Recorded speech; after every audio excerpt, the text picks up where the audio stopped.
Hello everyone. In this video, we are going to talk about brushless DC motors. If you watched my videos in mechatronics playlist, you know I talked about brush DC motors with permanent magnets.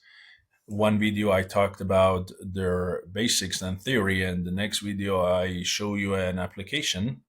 Now here in this video, I want to talk about the theory of brushless DC motors, and in one upcoming video, I'm going to show you an actual one and run it with controllers and Arduino and so on.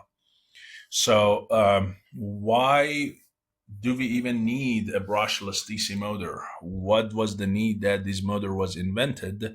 Well, the main reason is the commutator and the brushes. You know, in DC motors that are brushed with permanent magnet, the way that the poles on the rotor change, and so the rotation of the motor keeps going, is because of the mechanical contact between the brushes and the commutators by the force of the springs. It's a mechanical contact which causes friction. And not only it causes physical friction, right? And creates acoustic noise, it also creates electrical noise because there is bouncing and debouncing of those contacts. It creates debris, so it's not really good for clean environments and basically environments that should not have much of a noise. And because of that friction, your maximum speed of the motor is limited and the available torque will also be limited. It is wasting a considerable amount of torque, or the power generated, it is just wasted to overcome that.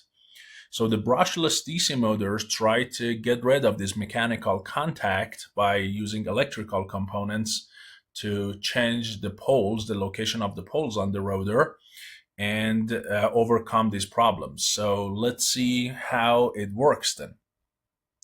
Well, first of all, one big thing that you see different is your rotor this time is a permanent magnet. Remember, in brush DC motors, the stator, the windings, first of all, the windings was on the rotor. If you remember, in brush DC motor, the winding was on the rotor, so you had to pass electricity to something that is spinning, and the mechanism for that, as I said, is the brush and commutator. And the stator was permanent magnet. Now this is exactly the opposite. The rotor is a permanent magnet, and the windings on the stator, which do not need to rotate, they are going to create the poles for you. Okay, so windings are on stator and the rotor is a permanent magnet. This is really beautiful. Now, of course, if I have a bunch of poles on these stators, and this rotor has one pole, sometimes it has two, basically, and an S combination, right? So sometimes it is like this, but you know that ultimately it comes to a static equilibrium with all of these poles that are on these stator poles, and it stops. So in order for it to keep rotating, you have to change the poles that are on stator. You have to change these and change it in a way that it keeps rotating. So the way that you change these poles on this stator is through electric components.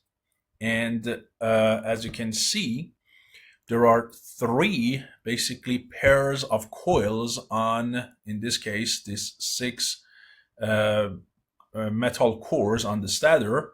So the way that it works is actually is a three-phase motor. Okay, and I'll show you how you are going to change the poles of north and south on these metal cores. Okay, and as I said, the rotor can have two magnetic poles or four. The one you see in this picture is two, but you can have four, and the number of poles on the stator can go way more than three pairs if you want. So if you look at some of the ones in real life, they are not really 3 and 1 pair like this. It could be a lot more. Now here is an example of what I just said. So here there are 24 pairs of poles on the stator and 2 pairs on the rotor. Okay, so a real brushless DC motor that might look like this inside of it, it might look something like that. And you see that in order to control it, you just do not need 2 wires that go in. There are a lot more wires. In my next video, I'm gonna explain what is inside of it with more details and which wire carries what signal. But you can clearly see here there are 5 color wires here. Okay, so using a brushless DC motor needs a specific driver of its own, and we're gonna do it in one of the future videos. But these motors, in order to operate, many of them, they need a sensing mechanism for what is the angle of the rotor, how much it has rotated. And many times it's a Hall effect sensor, or sometimes they need to have encoders. Okay, as I said, they might have Hall effect sensors to detect the presence of magnetic poles, and we talk a little bit more about it. Some of them don't have it at all, and the ones that are very advanced, they use encoders. The ones that are using a basically kind of, we call it sinusoidal commutation. Okay, so these internal details of them, we'll talk a little bit more, but what I want to talk more is how does it operate? How does it change these poles, right? These 3 pairs of wires that you can see. So one that goes from A plus to A minus, we call it wire A. One that goes from B plus to B minus, call it wire B. And the next pair that goes from C plus to C minus, we call it wire C. So we want to see how we create the poles on these wires so that this rotor keeps rotating. That is the one that I care about. By the way, the number of phases of a BLDC or brushless DC motor is the number of controllable coils, that's the individual controllable coils. Now you might say, well, I have 6 coils here, but remember they are controlled in a pair. Therefore, it's really a 3-phase motor, not a 6-phase motor. Okay? So because now the wires are on fixed objects, I do not need to use any basically brush or any commutator here. I mean, not in the DC motor sense. There is no brush needed here, the way that we had in DC motors. For that reason, basically, there will be no mechanical contact here. You see, there is no contact between rotor and anything. Therefore, this one has no acoustic noise, no electric noise, or no waste, okay? And it runs a lot nicer and quieter. And we're going to talk about more about the comparison of that with brush DC motor. But again, let's go ahead and talk about how we energize these coils in a specific sequence, as I said, so it keeps rotating, okay, which is done by electric drives and electronics. And like this guy here, okay? So you see drivers for brushless DC motors, and these guys are the ones that correctly create the sequence. Now, in order for me to explain that here, I need to grab one of these pictures, let's say this one, and then along with this picture, I can explain exactly how it works. So here we go. I copied them here for you, and now I'm going to explain it. So these wires that you see here on the front, on the back, they are attached together in 2 different ways. One way is this format, the way that these wires for A, B, and C are connected is with this kind of connection, which is called Y or star connection. The star is kind of clear, and Y because it's like an upside down Y. And there is another way that sometimes they are connected, and that is this one that is called the delta connection. So either Y star connection or delta connection. Now, if we go ahead and explain the part for the Y or the star connection, so these are the sequences that you have. So in every 360-degree rotation, you are going to break it down into 6 parts of 60 degrees. So 60, right? And then 60 again, and then 60 again, and then 60 and 60. And for each one of these 60s, basically the way that the driving system works is two of the wires are going to be basically charged, one of them positive, one of them negative, so it goes from one to the other, and the third one is kind of turned off. Okay, so, and the sequence for it, the order for it is like this. So the first one is the power in the back goes from A plus to B plus in the direction of 1. C is off for that. So A becomes the positive part, B becomes the negative side of it, C becomes off.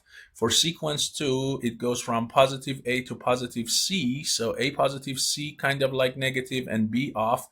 And then you keep going. Then 3, then 4, then 5, and then 6 based on these arrows. And again, this is the back view of these motors. Okay. So what happens? If you want to explain that, the other thing is you need to know where is your rotor at any point. You need to have a sense of where this north and the south pole of the rotor are. Based on that, you turn one of these to positive, one to negative, one off. You need to know, you have to sense this NS of the rotor. Otherwise, you are just driving them in the dark. You have no idea what you're doing. So you have to have a way to sense it, and most of the time there are 3 sensors to sense basically for you. So what kind of sensor is that you're using?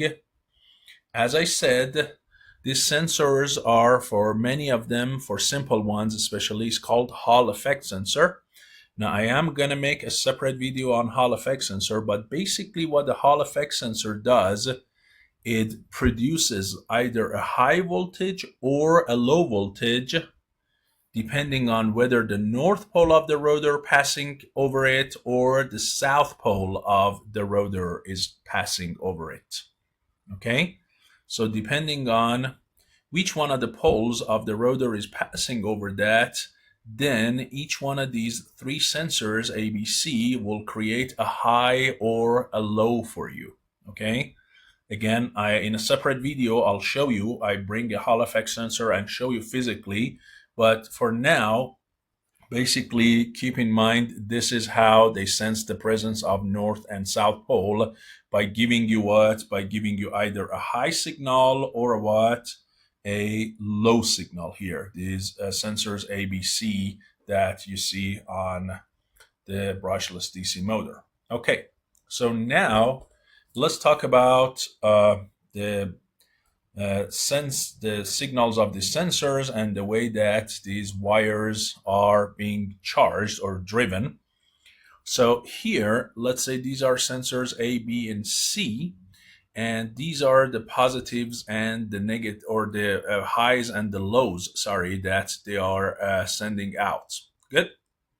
One thing that you want to see is, or you would see is, if you look at, if you break down this 360 degrees, as I said, if you break down this range into 6 ranges of 60s, inside each ranges of 60s, in this case, which you only have 3 pair of poles, and times 2, you get 6 really. That's why you break it in 6. In the one that has 24 poles, you have to have a lot more of these.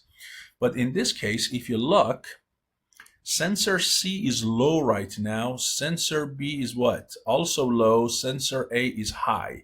So you have high, low, low. If you go to the next one, you see this is low, this is high, this is high. Correct? If you go to the next one, this is low, this is high, this is low, and so on and so forth. Like low, high, high, and so on. Okay? You really never see in each one of them all 3 of them high. It's either 1 high, 2 low, or 2 high, 1 low. Okay, so that's the first thing. Now look what happens about the sequence. So right now, what do I have for the first 60 degrees? For the first 60 degrees, if you look, when this is what I'm sensing, this one, and this one, I'm going to send my power from positive A to negative B, which is exactly this path 1 as I explained. If that happens, what kind of pole would you get here? Well, of course, C has nothing in it, so C will have no pole. What happens to A and B? Well, A has positive A, okay? And remember, this is the back of the motor, so if you look at the front of it, the direction of the currents are like this. So it goes from here and goes to the back of the motor and goes down, which is exactly what you have down here. And with this direction that you have, you're going to get a north pole here and a south pole there. Now for B is going to be different, right? Remember, it comes from basically, it comes out of B here, B positive, or goes in from the B negative, right? So you see here, it is in the back, it is coming from B and then goes back to the front of the motor. So here, this current is going to come like this, and this, and this, and this. And for this reason, if you look at the direction, you are going to get a south here and a north there. Okay, so now with those two norths like that and these two south like that, what do you think would happen to the rotor? Of course. So it is going to rotate such that this north comes between these two south and that south goes between these two north, and then equilibrium, static equilibrium happens. So your rotor going to go like this, where this part is going to be the south of it, this guy is going to be the north of it. And then it stops because that is a static equilibrium. Now, how much has it rotated? Well, if you look at this angle between them, you know clearly it is 60 degrees. So far, by doing this pulse, it has rotated positive 60 degrees. Good. Now, let's look at the next 60 degrees. So now, what you are sending is this one. What is that? Goes from positive C to A, correct? Or in this case, actually, let's look at these directions. Let's clean it up. So 2 is going from A positive to C positive. It's like that. And yeah, that kind of, let's see. Well, that's right, actually. Why? Because if you look, these pulses, they have a positive side and a negative side. And you see, going from C positive to A is in the negative portion of the signal, right? Look here. This signal here is in the negative part. So it's not really going from C positive to A negative. It's the other way, going from A positive to C negative, which is exactly this path number 2. Okay, so that makes sense. But here, look, in this part, this is the positive part. This is the negative part.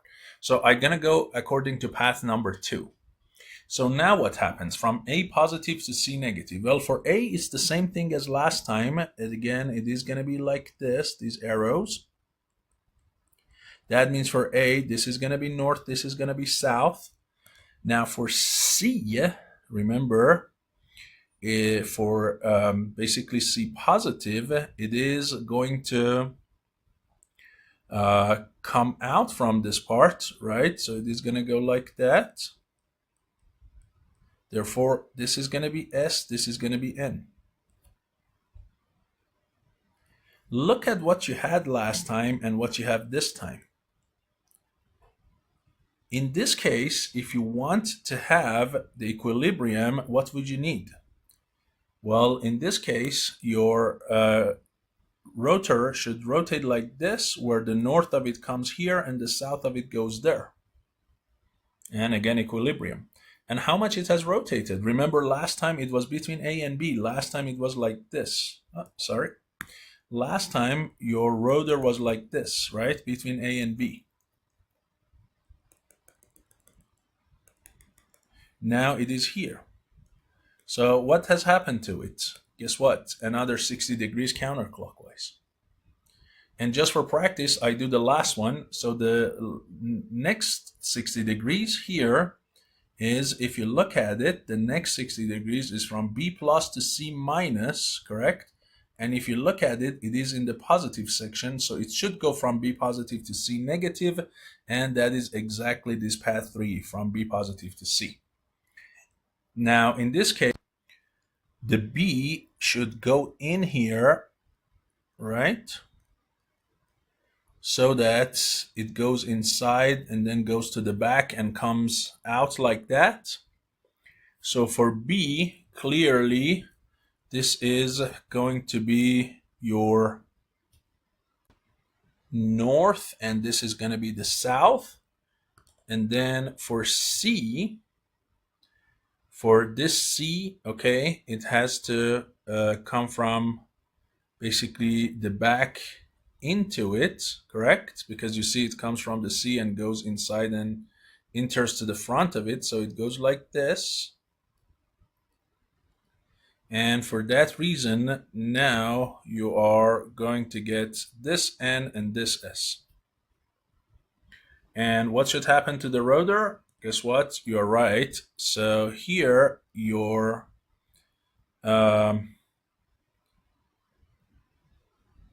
south should be like this and your north should be like that. And again, if you compare it with what you had last time, which is this shaft here, you see that again it has rotated another 60 degrees in the same direction counterclockwise. So by sequencing it like this, each time it is rotating by a positive 60 degrees or 60 degrees counterclockwise, it goes to the next pair, and next pair will charge it in a way that it keeps rotating in the same direction. Now, if you want to go reverse, all you need is to change these positives and negatives, okay? Okay, before we move on, I need to mention one thing, and that is here you can see these 3 points here, and you might say, are these those 3 Hall effect sensors? The answer is no. Hall effect sensors are basically mounted on 100 degrees apart from each other. So if you look at it really, there is one here, there is one here, there is one here, okay, as you can see, right? There are 120 degrees apart from each other. And you can see that in the signals that they are generating, because you can see here that if you look at these basically falling edges for sensor A, Hall effect sensor A, it's happening here at 120. For the next one, it is happening at 240, and for the next one it is happening at 360. So you see that they are 120 degrees apart from each other, okay? So don't be tricked by thinking that, hey, those 3 dots are the 3 Hall effect sensors right next to each other. No, okay? So that is something that you have to know. And as we said, if the North Pole is passing over them, they're going to create a high signal, and South Pole is passing over them, they create a low signal. Okay. So now let's move on with the rest of the material. Now,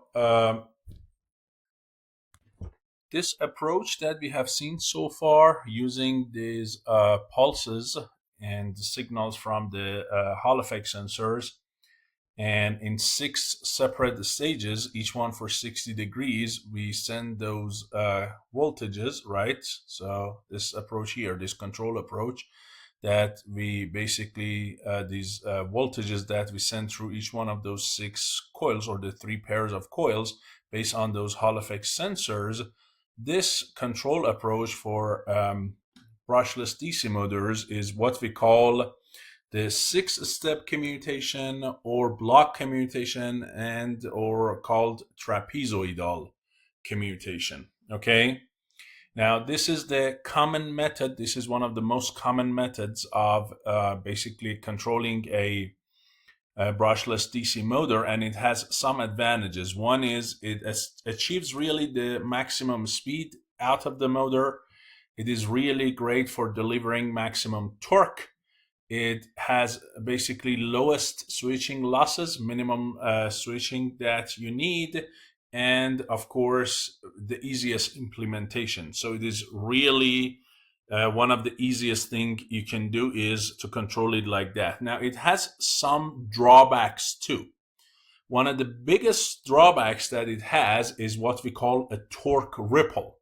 Okay, what is that? Well, the thing is, when you basically send these pulses, okay, and these currents are controlled by these pulses, whenever this rotor is reaching to one of these uh, pairs of coils, and the current drops, and then the next one picks up, right? So you see here, I have a sudden change. Because of these sudden change behaviors that you see, the transition from one basically pulse to the next one causes the torque to kind of not be completely constant. So if you look at this, the torque output of these motors, you see that the torque is not going to stay perfectly constant, and it kind of goes up, then drops, goes up, drops, and in each one of these 60 degrees, the torque is what? The torque has a little bit oscillation,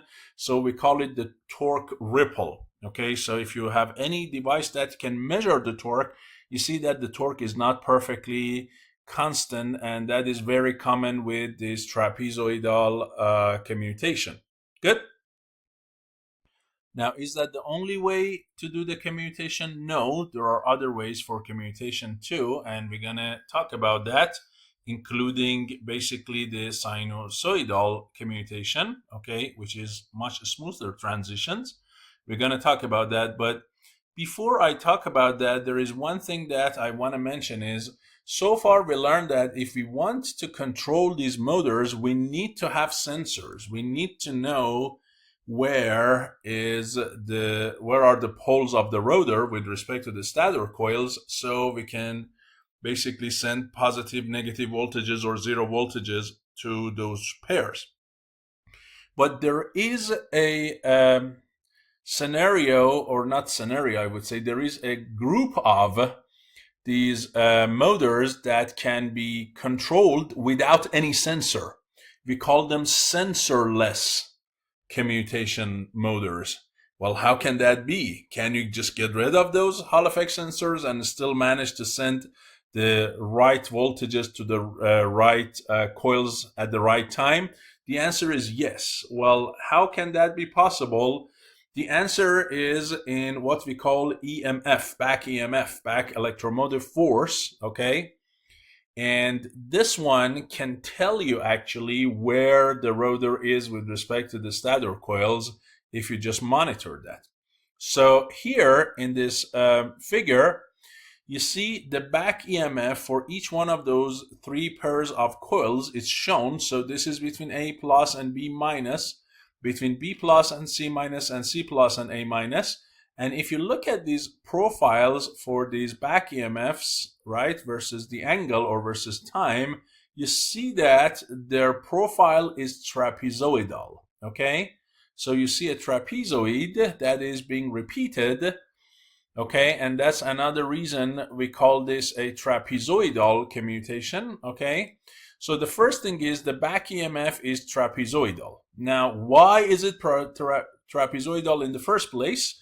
Let's talk about that. And then how can we use these trapezoids? And the most important thing, the zero crossings of these trapezoids to find out which coils to charge positive, which one negative, and which one leave with no charge, which we call them basically floating coils, okay? So first, why is it that these back EMFs are actually trapezoidal? Well, the shape of the back EMF depends on the magnetic flux.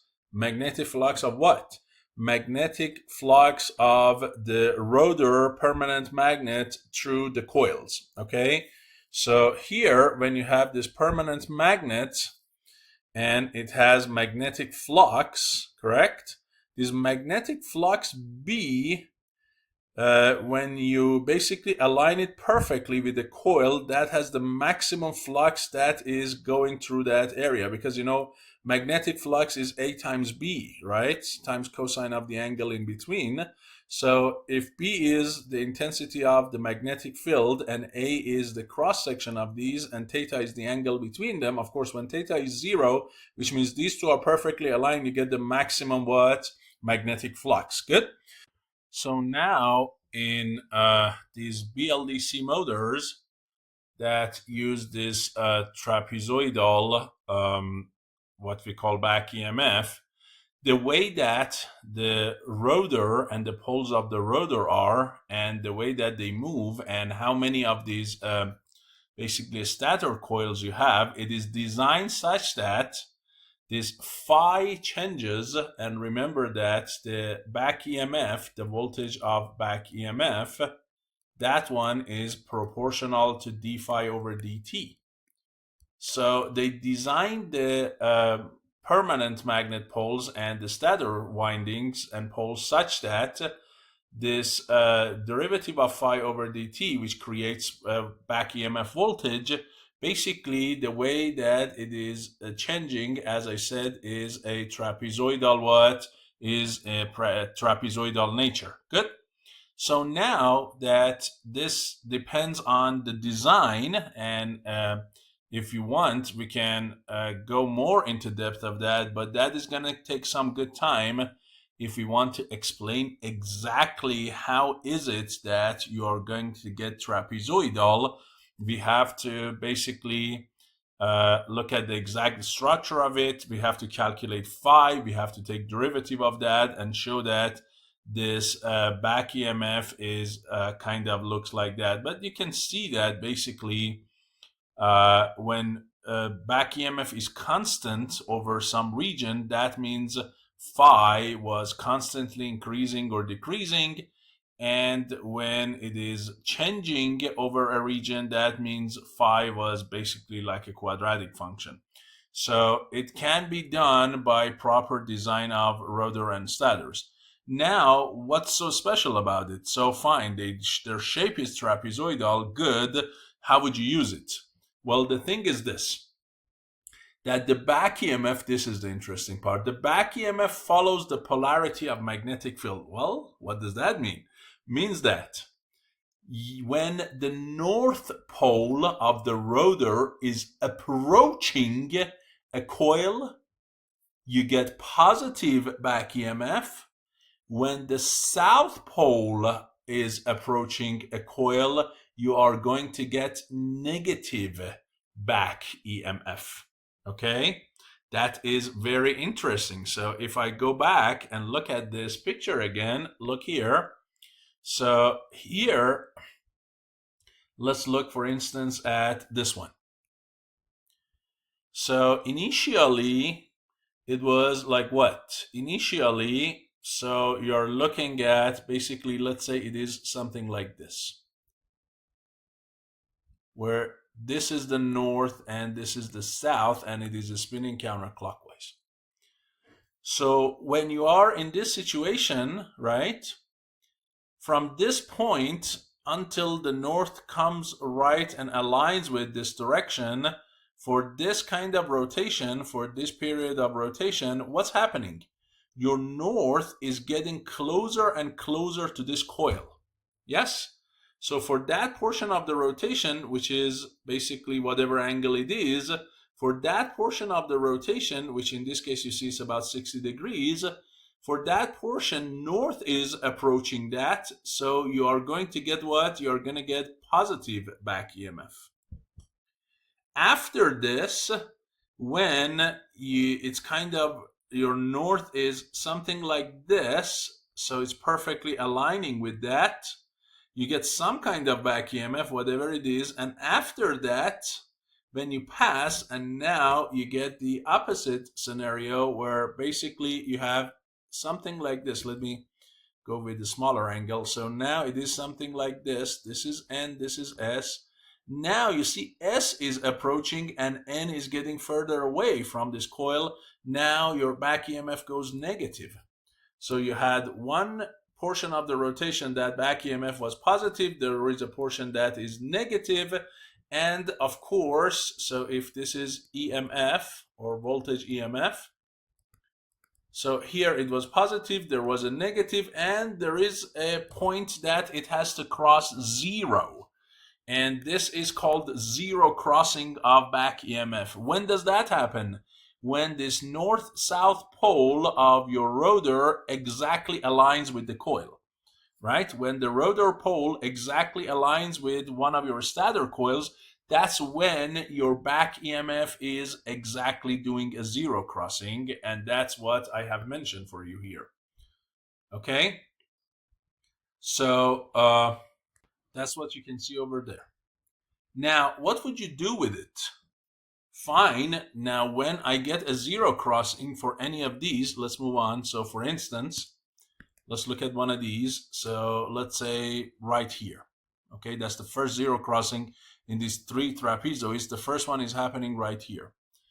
I know that because this winding from B plus to C minus has a zero crossing at the moment, that means my north-south pole of the rotor is aligning with that coil. Now, where is that coil? If I go back and look at this, you can see it in this situation. So it was B plus C minus, and that is exactly this path here, right? So you can see that's this path. So my rotor should be basically aligning with this direction. Yes? So something like this. Okay, I know my rotor is like that at the moment. Well, what can I do? Because right now, that those other two poles that you have, those other two coils that generated north-south pole, they are affecting this and they are trying to move it. I'm not going to put any charge in this one that is aligned with the rotor. Why? Because if I do that, I'm going to get one N here or S here or backwards. That is going to interfere with the balance of those two. Okay? And so, since it's perfectly aligned, really it cannot do much of a force. Okay? Because if you have N and N and then S and S just perfectly aligned, guess what? It cannot really apply a force. Yeah, you might say that is the maximum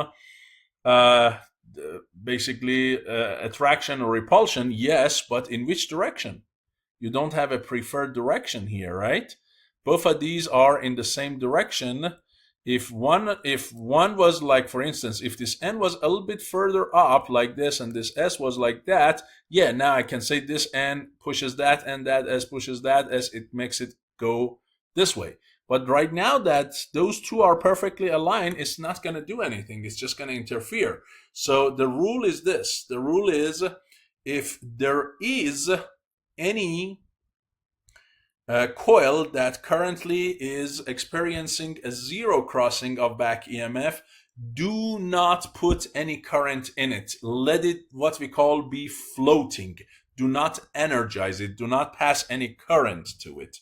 So now if you look here at the bottom of these diagrams, look, the B plus C minus, if you look at that right here, look, the current for it is what? For that zero crossing, that is zero. You see? No current is passed through it, and because it is a zero crossing. Now, if I go to the next one, let's look at the next one. Where is the next zero crossing happening? Right here. This is for CA, and you see right at that point, you see that there is no current again, right? And then where is the next one? The next one is here. And again, if you look at the top one, right at this point and before, you see that there is what? There is zero current. Okay, and you can keep going, right? So the next one is going to be here. And so again, you expect what? Another zero. The next one is, let's say, here. And then in this one, you expect a zero. The next one is this one. Again, here you expect a zero. So you see these zeros are basically matching those, the zero currents matching those zero crossings in the back EMF. So just by sensing the back EMF, all you need is to set that specific coil that is aligning with rotor, set it to basically no energizing or set it to float. Okay, if it's floating, you're good. Now, first of all, how do you sense this back EMF? Well, what you can do, you can use an op amp, an operational amplifier, and you can get basically the voltage that is one side of it, as you can see, is attached to one of these, and the other one is attached to the junction of the two that are being charged. Because remember, two of the coils are being charged, one positive, one negative. One of them is undriven or floating. And if you get these two signals from the junction and the end of the undriven one and you amplify it, you can sense the back EMF. And as soon as it crosses zero, right, I know where to not charge. Now, there is one problem with this sensorless method. What is the problem? The problem is when you want to start. When you want to start these motors, guess what? There is no omega. Omega is zero. As you know, the back EMF, right, the voltage of back EMF, this is proportional to omega. So when there is no rotation, there is no back EMF, correct? So if there is no back EMF, there will be no zero crossing, and I have no idea where the rotor is at the moment because it's not spinning.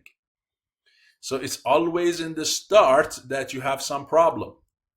So what can you do? In the start, you're kind of shooting in the dark. You don't know which one to not energize and which two to energize. So one of the things you can do is, one of the simple strategies you can do is to start the motor slowly. Basically just pick two of them, positive, negative, 1, 0 current, pass through them and see what happens.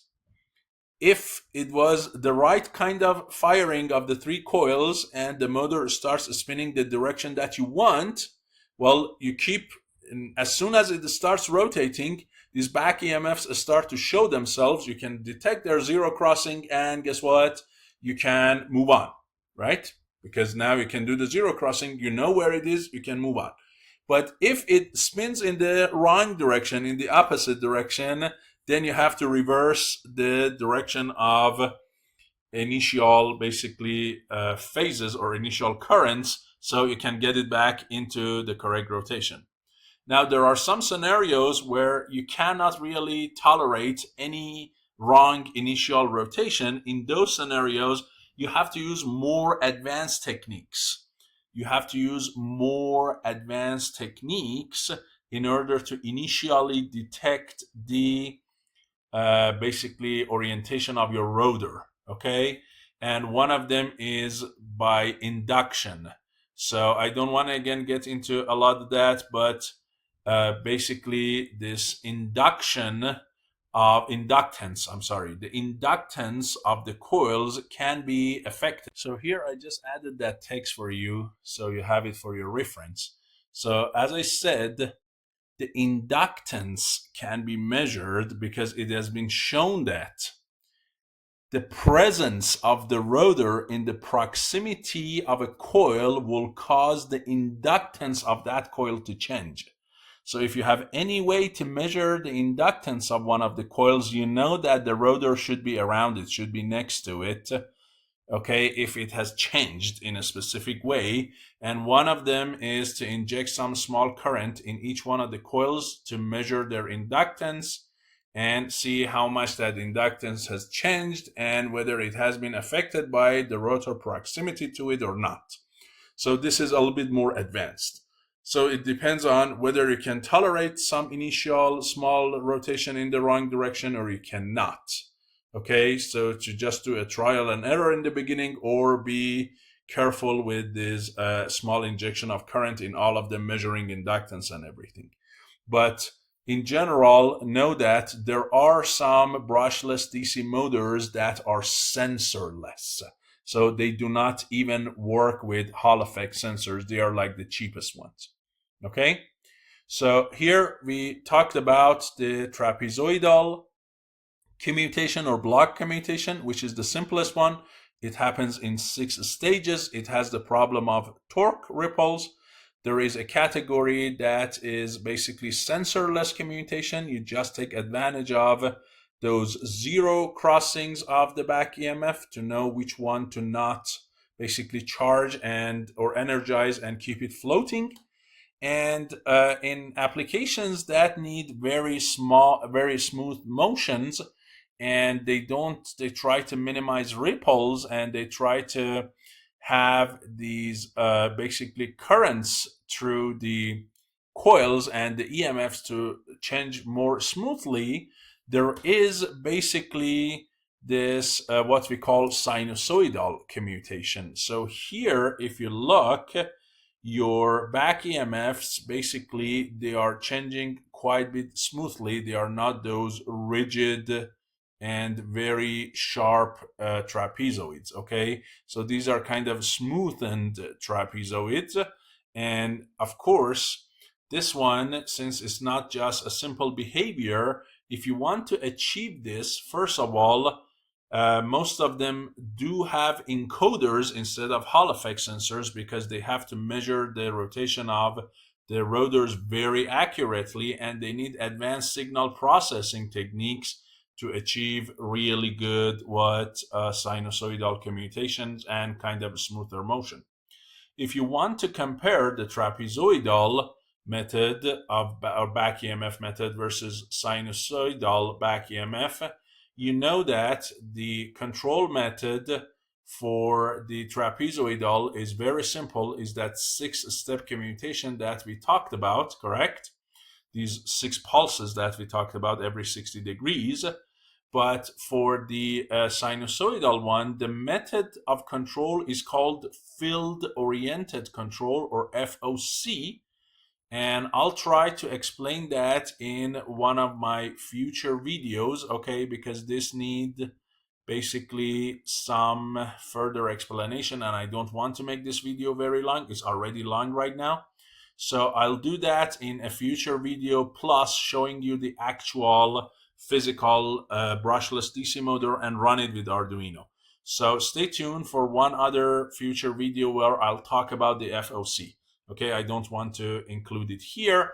The efficiency of the trapezoidal is very good when it's high speed, but of course it's not very smooth, and especially when the speed goes low. But the sinusoidal at low speeds is very smooth operation, very effective, and this one has a lot less ripples than the trapezoidal does. Okay, and the back EMF one goes with Hall effect sensors, or sometimes it could just skip the Hall effect sensors, as we said. But the sinusoidal ones, they do need encoders. Okay, so they are quite a bit more expensive and more complicated to control. So just keep that in mind. Now, if you remember, I said that there are 2 configurations for putting these wires together in a brushless DC motor. There is this one which we call Y or star, and there is this one which we call delta. Okay, is there any difference between these 2? Correct? The answer is yes, there is. What is that? So at the same drive voltage, if we pass the same voltage to both of these, the delta motor, the delta wound motor, has a higher no load speed and a higher stall torque. Okay, and it is about square root 3 times bigger. So if we look here, for the same voltage that we applied to both of them, 24 volts, you can see that if you look at the stall torque, that the star or Y, the stall torque is 1455 millimeter Newton meter, but for the delta, it's 24. And if you look at the no load speed, you see this is 9500, this is 5400. And remember that the square root 3 is about 1.72 or 73. Okay, so it's about 73% extra compared to this one. So you see that your delta wound motors are the ones that giving you more power in general, you might call, or more higher torque or higher stall torque or higher no load. Okay, now because the torque constant of that, as I said, is about square root 3 times bigger, or Y is 1 over square root 3 times the other one, of course it will require a lot more current to produce that, because power does not come from thin air. if you have more power at the output of the shaft, you need to spend a lot more power inside by taking more juice, right? Because the voltages are the same, and electric power or power in is V times I. So if you give both of them the same voltage, and here let's say assume that the efficiency is 100%, which we know it's not, but if we say that the delta one produces more power out, that means it is using more power in. And since voltage is constant, that means it is taking more current. Okay? So clearly, you use the delta configuration for high speed application. Okay? Yes? But the Y one, you use it when you have a specific amount of current, you have limits on the current, and you want to get good torques. Okay, so it depends which one of them is it that you want. Do you care about the current? Do you not care about the current? Do you just care about basically torque times omega? You want more torque or more omega? Then spend more I. If you have limited I, then maybe you want to go with this one. Okay, so it depends on what is it that's more important to you. Okay.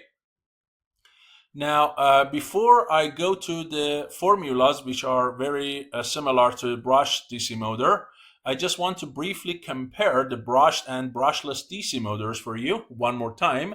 So in terms of the acoustic noise and electric noise, the brushless DC motors are much quieter, and there is no arcing or anything because there is no basically commutator, and there is no brush, there is no electric there is no coulombic friction. Okay, of course, because there is no arc, so the brushless ones are really safer, no spark or anything, but these ones can create sparks and could be dangerous in explosive environments because these guys have wear and tear in the brush and commutator mechanism. Those are the weak links. Those are the ones that lead to failure for them.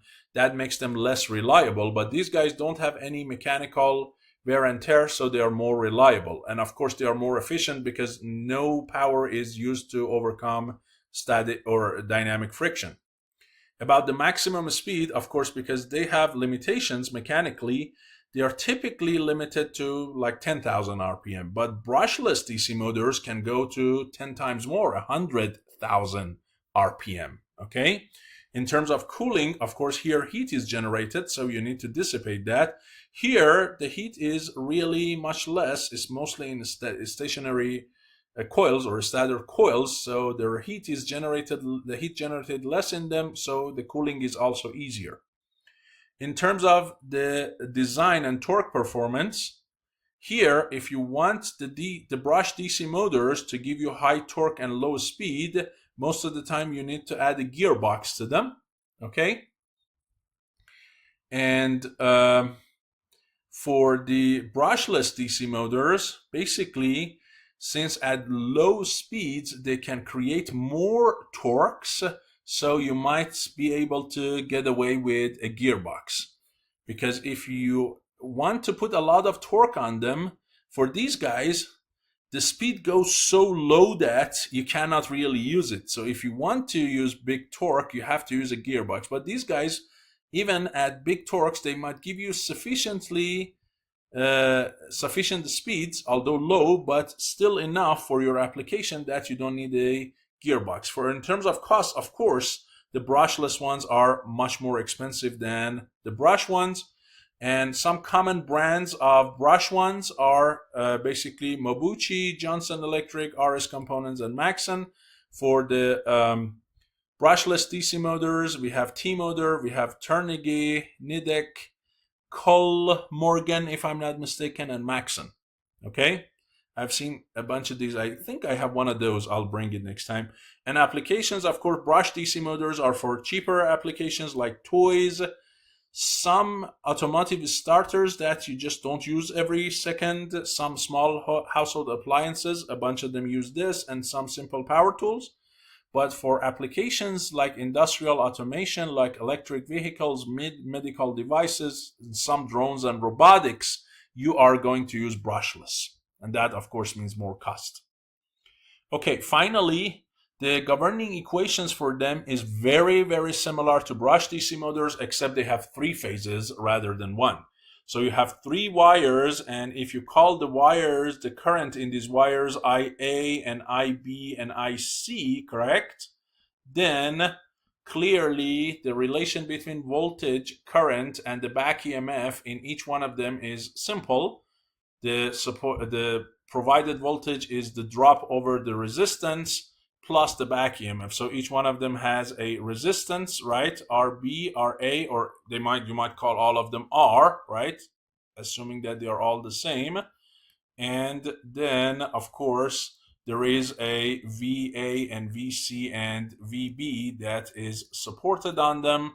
And each one, of course, has some back EMF.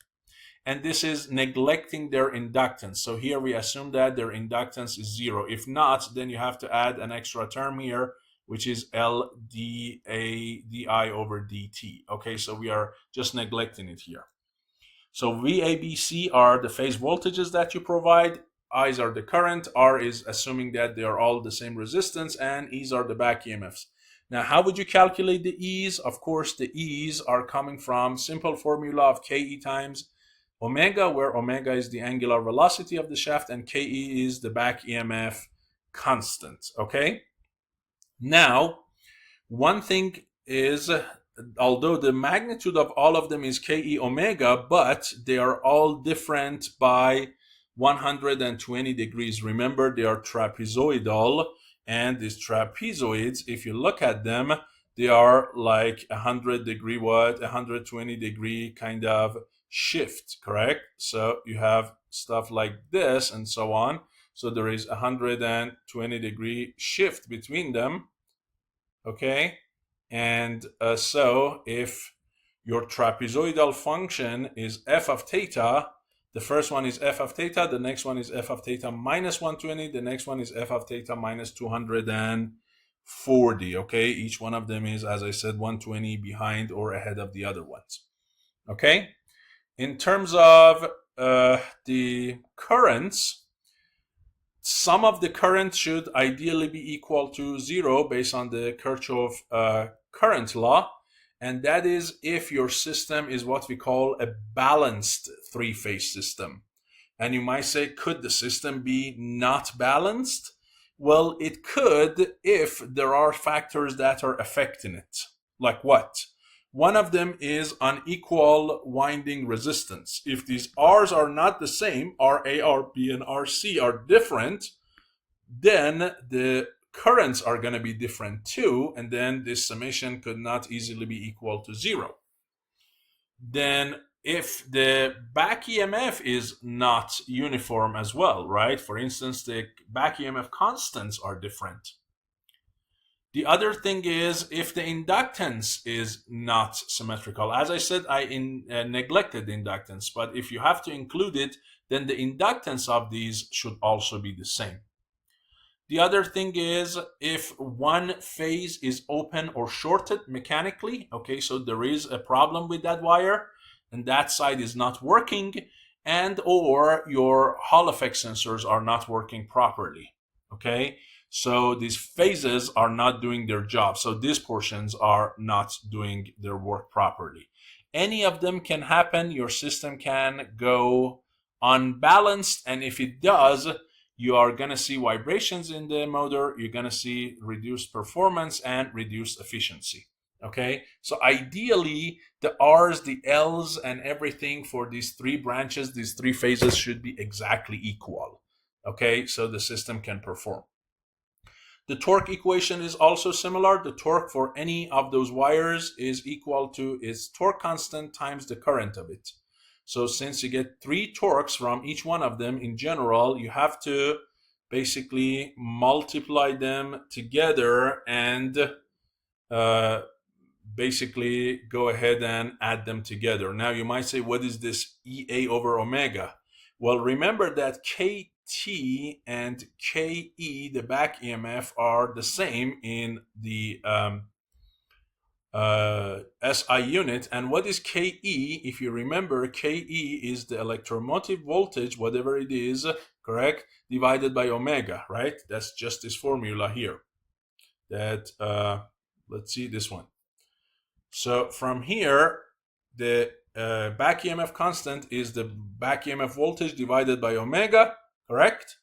So if I divide E of A by omega, that is going to be KT for A. If I divide E of B by omega, that's KT for B and KT for C. So here, these are those KT or KB terms. And when they are multiplied by the current in each one, they are getting the individual torques. You add them together, you get the total torque. Okay?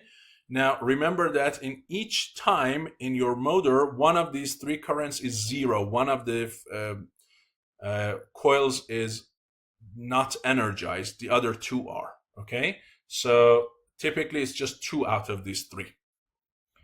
Okay, so that is for torque. For mechanical system, of course, I times omega or J times omega, right, where J is the polar moment and that is the angular acceleration, is equal to the total torque. Total torque is the torque that is coming from your motor, which is KT times I, which is that guy here that we just calculated. Okay, the total torque minus the torque that is wasted for this guy, sorry, this one is the torque that is wasted in bearings, that is the viscous friction coefficient times omega, and this is the load torque. So these are all, this is your basically summation of the torques, and this is equal to J times alpha, and alpha is this angular acceleration. That's the second law of Newton for rotation. So that is your equation. And the relation between speed and torque is again exactly what you had in brushed DC motors, that you see that the V and T, this guy is T actually, they are related to each other. So if you plot that, basically omega versus T, you are going to see that line that we had. And this was the T stall, and this one was omega no load. So the same relation still absolutely exists here, and this guy here, that total thing is your back EMF divided by K, that's omega. So clearly you see that all of the equations are there. This was a brief discussion of theory of brushless DC motors, how they are working. What I owe you in future videos is to talk about the FOC control method, okay? For these, if you want to do a sinusoidal back EMF, and the other one is to bring the actual brushed, basically DC motor with the driver and control it with Arduino to get some task done. And I'm gonna do that. Thank you so much for your attention. I'll see you in the next video. Thanks.